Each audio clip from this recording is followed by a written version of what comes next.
This is The Scoop for Monday. I'm Sean Canahan with the WMNF News headlines. A Leon County Circuit Judge has refused to block a new Florida law that stops cities and counties from approving more restrictive or burdensome changes to growth plans. But on Friday, the judge allowed a legal challenge to the wide-ranging measure to proceed.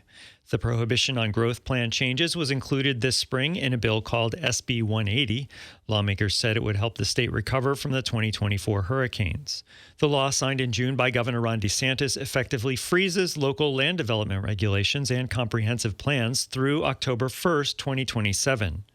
The lawsuit was filed by 25 cities and counties who are seeking a preliminary injunction to block the law.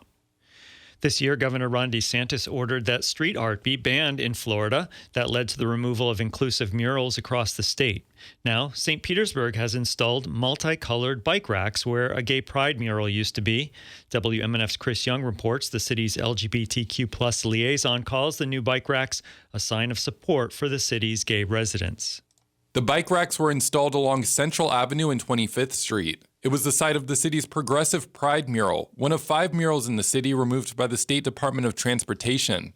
After the removal, the city's LGBTQ+ liaison Nathan Brummer says city leaders spoke with the city council and community about what they could do. The idea came forward and they were ordered and they were installed and it was exciting. Brummer, the city's first openly transgender liaison, was involved in the painting of the mural and says watching its removal was tough. But he says the community's response to the bike racks has been tremendous. These little small beacons of hope are things that I think are what make America great, and we should celebrate that. Brummer says the city is still developing other ideas on how to honor the city's LGBTQ+ community and looks forward to its marquee Pride events next year. Chris Young, WMNF News. A journalist has released a documentary about Polk County residents who were charged with crimes related to the January 6th attacks on the U.S. Capitol. The Ledger reports that Tracy Eaton produced the 89-minute video called God Bless America, Baby. The documentary focuses primarily on the Pollock family who live in the Kathleen area that's north of Lakeland. On Saturday, demonstrators protested near the entrance of a Home Depot in Largo. WMNF's Leah Burdick reports they've protested against federal immigration enforcement every Saturday during the month of December. 15 demonstrators stood on the sidewalks of Seminole Boulevard and Ulmerton Road protesting Home Depot supporting ICE. Terry Labrado is a member of Indivisible North Pinellas. ICE hasn't, that we know of, congregated at this Home Depot, but it's more about Home Depot in general. It is not about Home Depot's got to step up. She says they sent letters to management expressing concerns about ICE using their parking lots to arrest immigrants. Demonstrator Janie Brown says the corporation is not helping the community by doing this.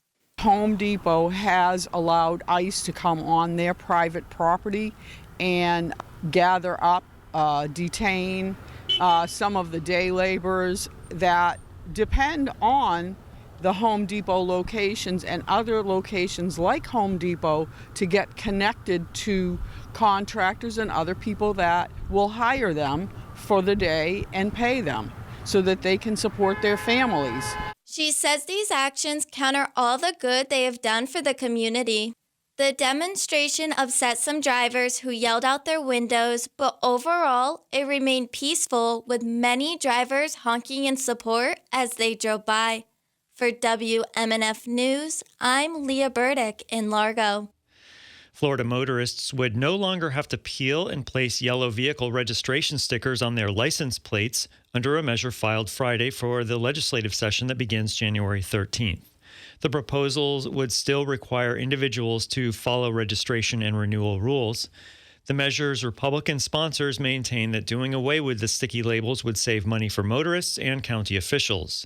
The sponsors noted in a press release that law enforcement officers already can verify vehicle registrations digitally. They say this common sense change reduces burdens on taxpayers, prevents fraud, and streamlines government. It'll be partly cloudy and hot today, highs in the low 80s. Mostly cloudy tonight, overnight lows in the mid-60s. Tomorrow, partly cloudy and hot with highs in the low 80s. I'm Sean Canahan with the WMNF News headlines. This is The Scoop, recorded at WMNF Tampa.